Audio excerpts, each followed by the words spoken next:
I've been communicating with a gentleman who's generating $20,000 a year from renting out his timeshares. Yes, he buys timeshares on the resale market for near to nothing, and he rents them out. But the deeded timeshares, he said deeded timeshares are the best on the secondary markets. With points, there's no guarantee. With a deed, you know exactly what you're renting out.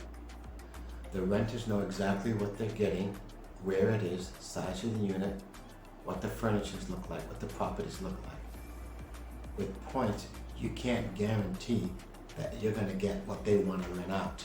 You can't guarantee that. So when you want to rent out your timeshare, use a rental agency. There are a lot of them out there. Koala is a rental agency. They only charge 8% commission, and they don't take the money until you rent it out or they rent it out, and they're very, very, very successful.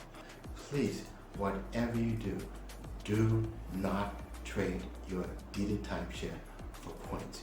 You are giving up your timeshare soul, so to speak, okay?